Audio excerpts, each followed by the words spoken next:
Let me ask you something uncomfortable. You spent $40 on an apple tree. You waited 5 years for it to produce. You sprayed it 8 times last summer.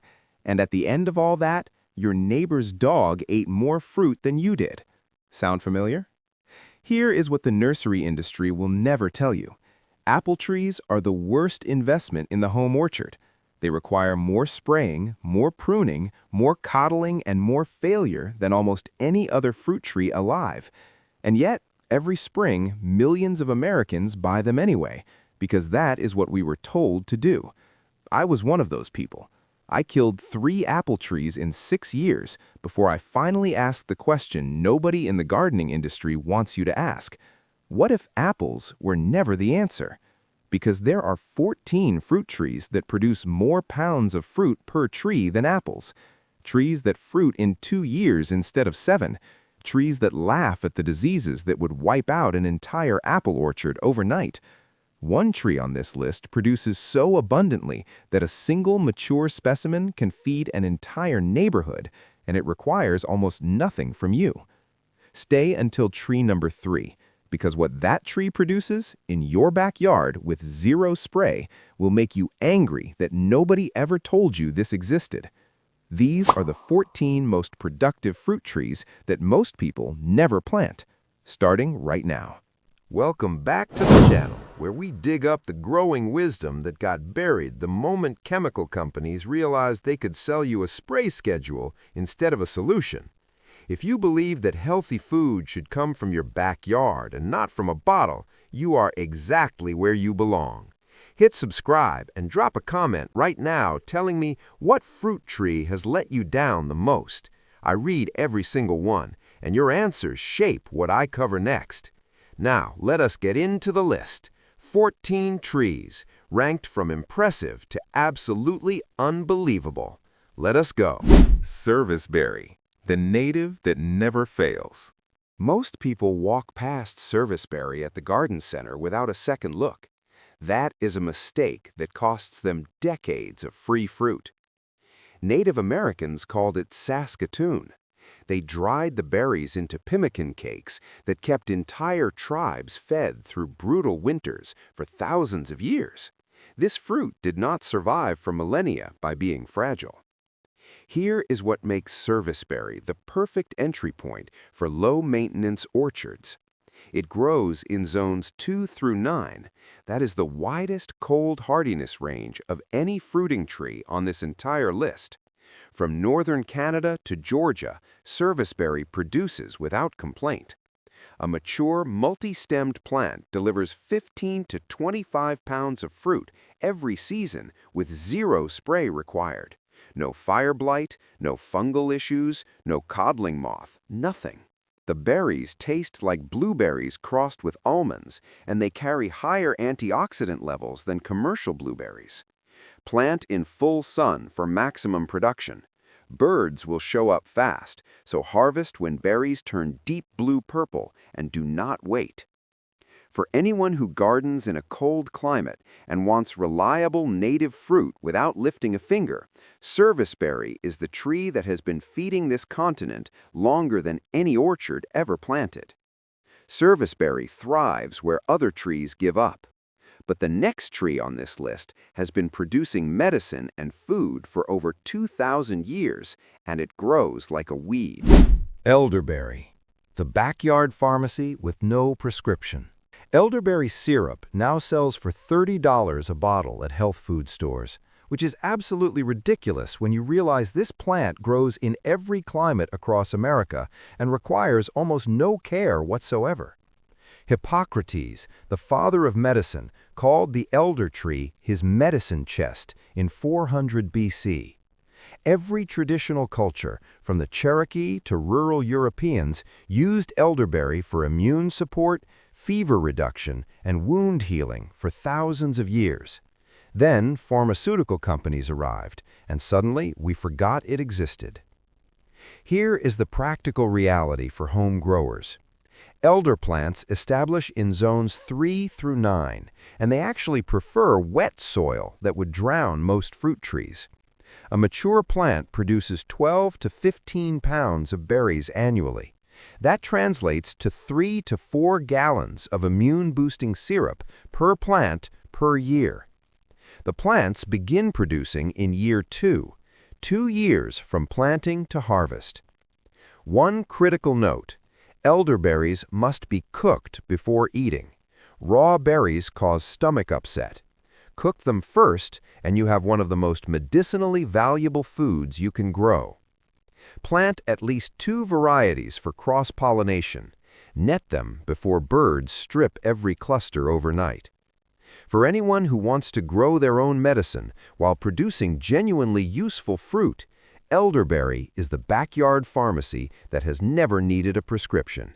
Elderberry has fed and healed families for millennia, but tree number 12 on this list produces a fruit so rare that most Americans have never tasted it, and once they do, they never stop growing it.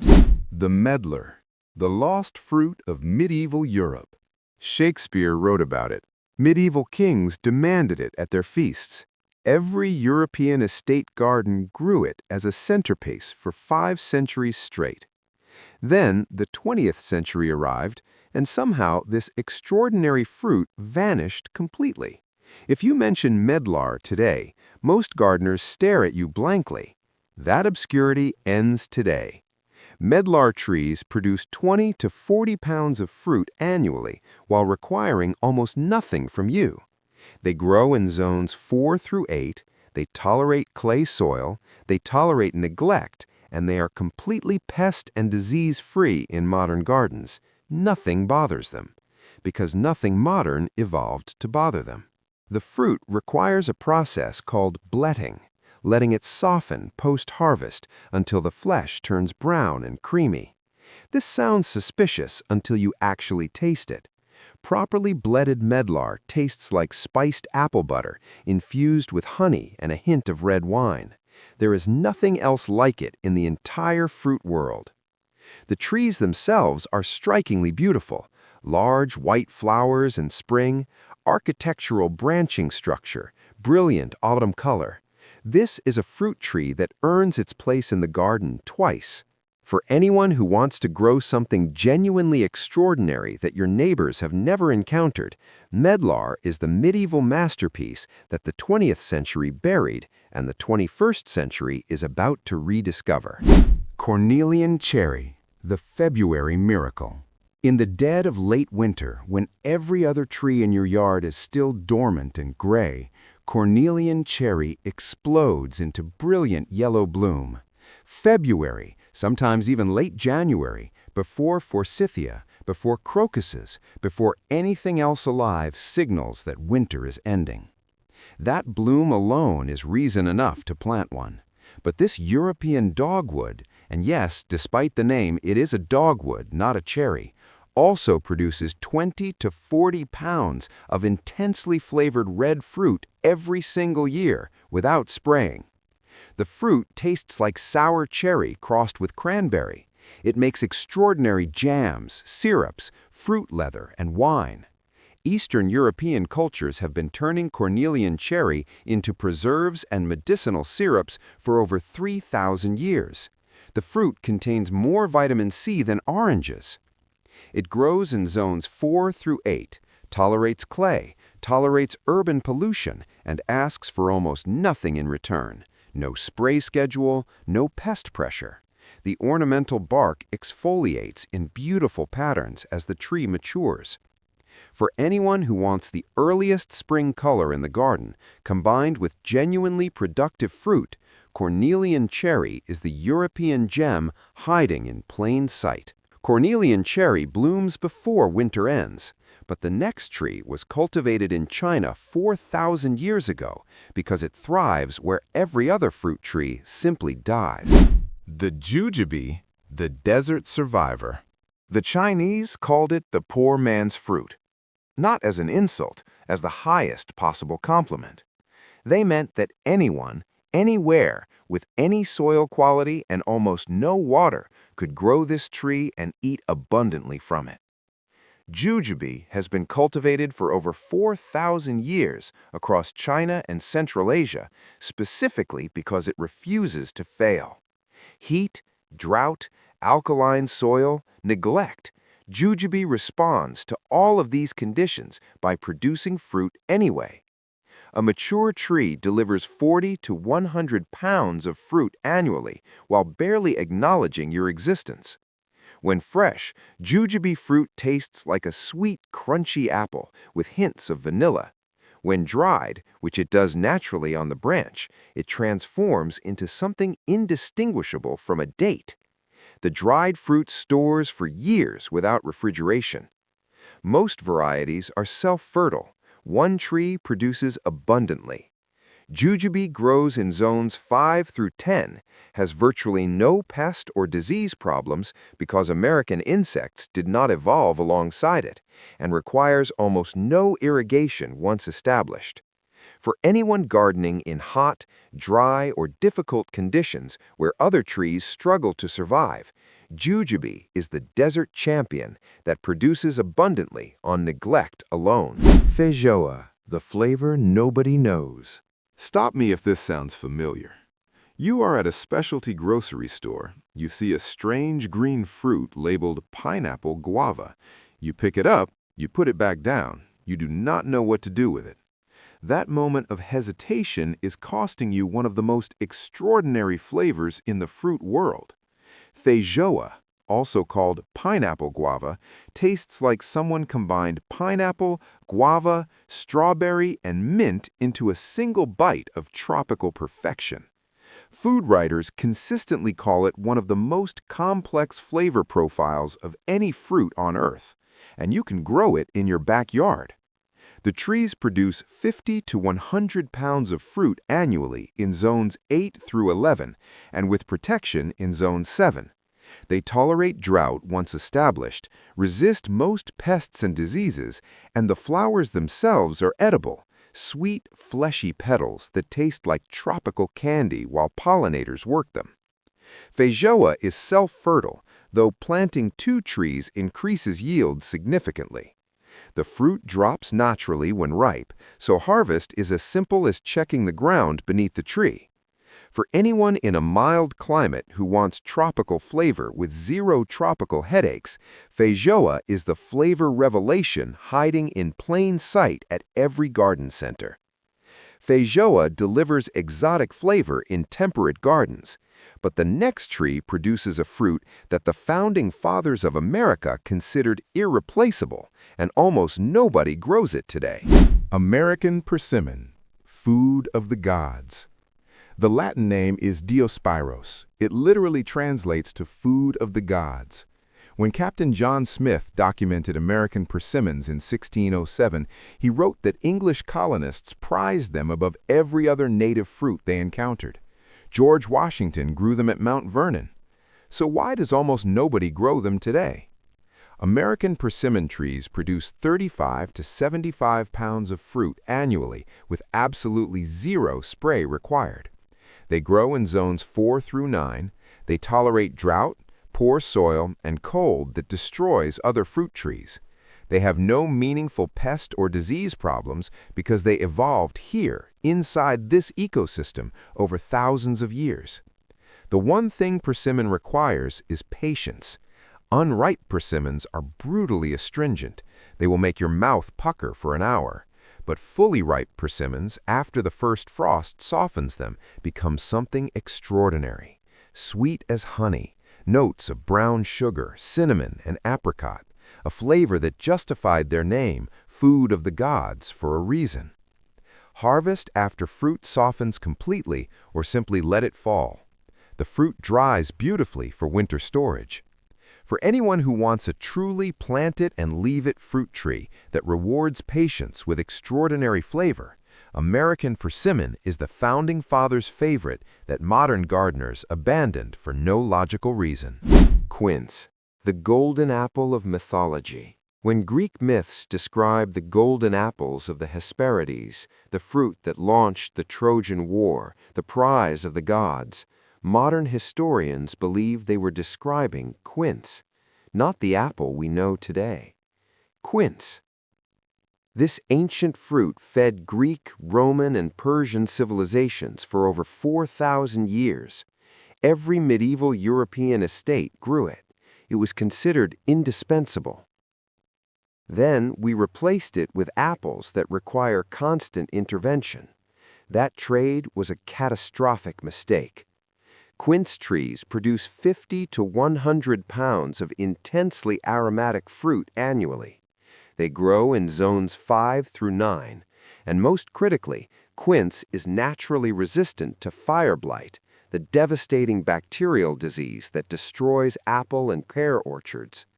The disease that costs American apple growers millions of dollars every year simply does not devastate quince.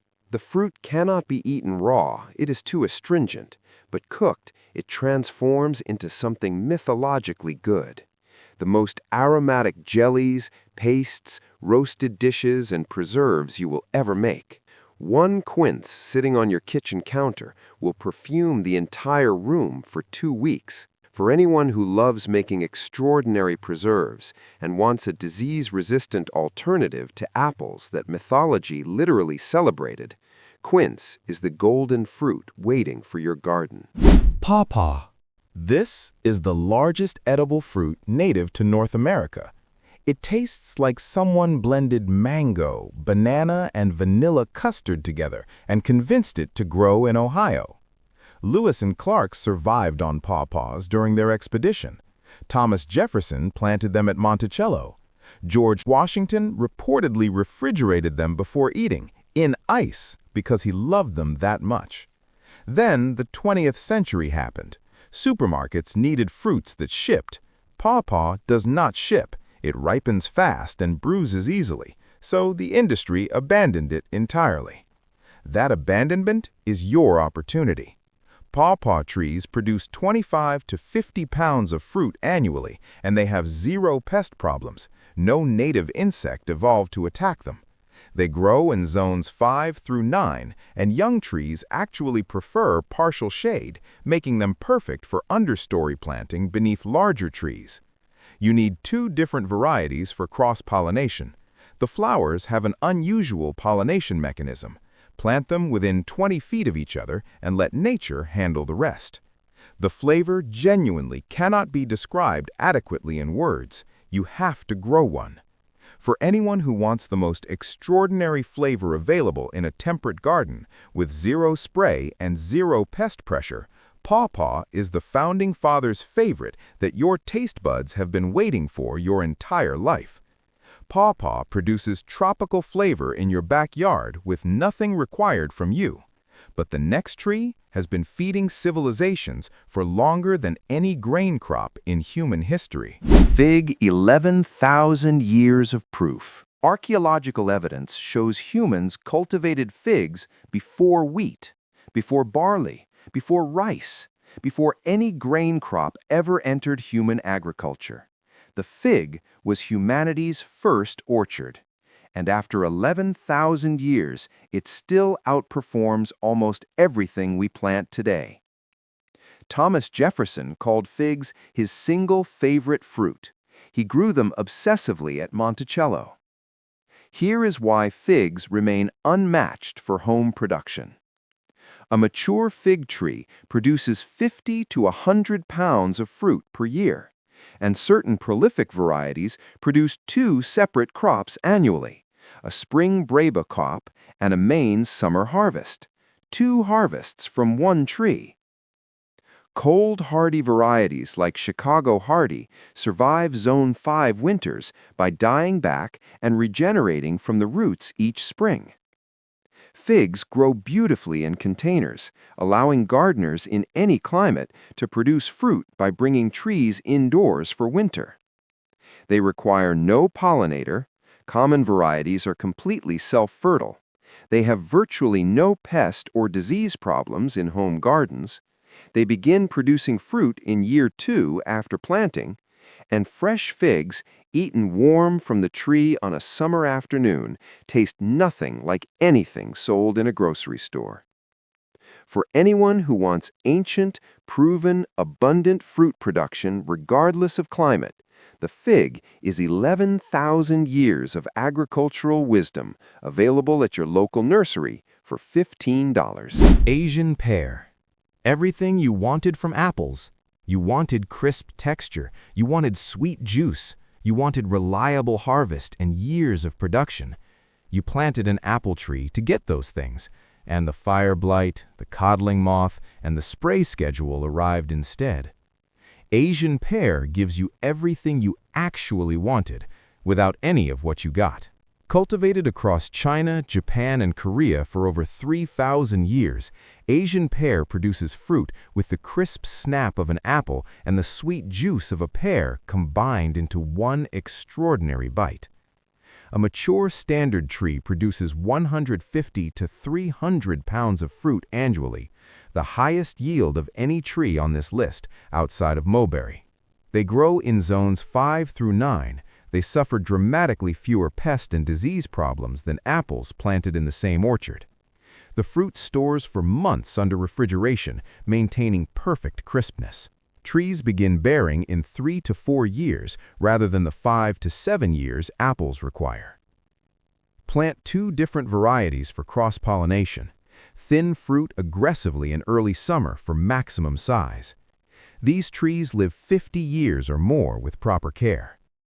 For anyone who has been fighting apple trees and losing, Asian pear is the alternative that delivers everything apples promised and actually keeps the promise.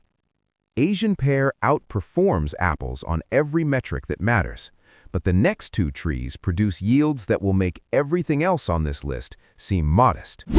The secret the fruit world is just discovering. Most people have never heard of che. Most nurseries do not carry it, most gardening books do not mention it, and the small community of serious fruit growers who have discovered it are very, very reluctant to talk loudly about it because they want it to stay their secret.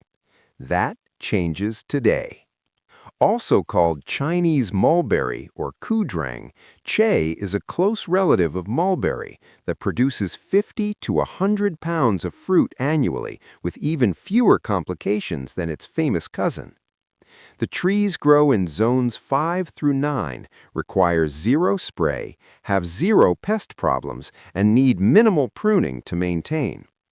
The flavor is unlike anything else growing in the American orchard. The best description anyone has found is watermelon crossed with fig, sweet, complex, and completely unlike any common fruit. The texture is similar to mulberry, but the flavor is entirely its own. Some varieties produce thorns that deter deer. Thornless cultivars exist and are worth seeking out. For anyone who wants mulberry-level production, 50 to 100 pounds of extraordinary fruit with nothing required from a tree that American insects cannot even identify as food, che is the secret that serious fruit growers are planting right now while everyone else buys apple trees. Mulberry, the 600-pound benchmark. Let us talk about numbers. Real numbers. A mature apple tree produces 400 to 800 pounds of fruit under ideal conditions, with perfect soil, perfect spray timing, and perfect weather. That is the best-case scenario after 7 years of waiting and thousands of dollars in inputs. A mature mulberry tree produces 300 to 600 pounds of fruit, with 0 spray, 0 disease pressure, 0 codling moth, 0 fire blight, 0 scab, after far fewer years of waiting, in almost any soil type, across zones 4 through 9, with 1 tree alone producing abundantly without a pollinator.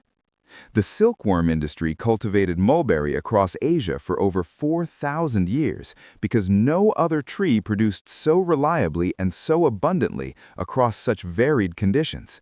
The Illinois everbearing variety survives -25 degrees Fahrenheit. The fruit ripens over 6 to 8 weeks rather than all at once, which means your harvest season extends across most of summer rather than exploding in a single overwhelming week. You shake branches over a tarp and collect pounds in minutes. Mulberries taste like blackberries crossed with honey. They work in pies, wine, jam, dehydrated, frozen, and eaten directly off the branch warm from the summer sun. No spray schedule, no purchased inputs, no 7-year wait, just fruit, more fruit than you'll know what to do with.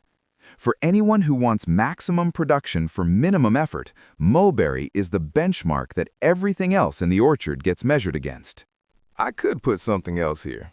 I considered it. But after researching every productive fruit tree available to the American home gardener, and I mean genuinely researching, not just repeating what nursery catalogs say, no single tree matches what mulberry offers when you combine every variable that actually matters. Production? Unmatched. Maintenance? Essentially zero. Disease resistance? Complete. Climate adaptability? Zones 4 through 9. Timeline to harvest? 2 to 3 years. Pollination requirement? None. Propagation? A branch cutting stuck in soil.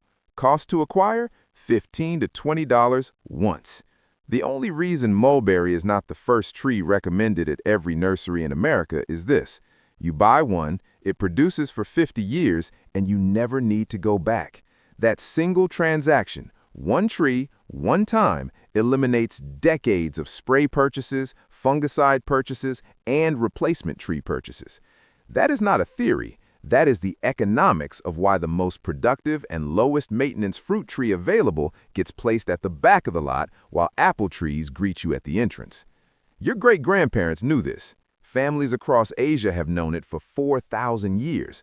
The information was always there. It just was not profitable to share it. Now you know it too. Here is the truth that nobody in the gardening industry will put on a product label. You do not need an apple tree. You never did. The trees on this list have been feeding families for thousands of years, without spray schedules, without fungicide treatments, without replacement every decade when the disease load finally wins. Your great-grandparents grew persimmons, mulberries, figs, and quinces because those trees produced, reliably, year after year, without purchased inputs. Then the agricultural chemical industry spent 50 years convincing an entire generation that fruit required intervention, that apples were normal and everything else was exotic, that the spray bottle was just part of the process. It is not part of the process. It is the product they are selling you. Here is what I want you to do this week. Pick 2 trees from this list that match your climate zone. Order bare rootstock this winter. Bare rootstock is cheaper, establishes faster, and outperforms potted trees in almost every study done on the subject. Plant in early spring. By year 2, you will have fruit. By year 3, you will have more fruit than your family can eat. By year 5, you will be that neighbor, the one giving bags of extraordinary fruit from the trunk of your car, while everyone else is still fighting their apple trees. These 14 trees have been feeding human beings for thousands of years, long before there were nurseries, long before there were spray schedules, long before anyone convinced us that fruit required this much work. They are ready to feed your family. You just have to plant them. If this video showed you what the nursery never mentioned, hit subscribe, share this with one gardener who is still fighting their apple trees, and drop a comment telling me which tree you were planting first. I will see you in the next one.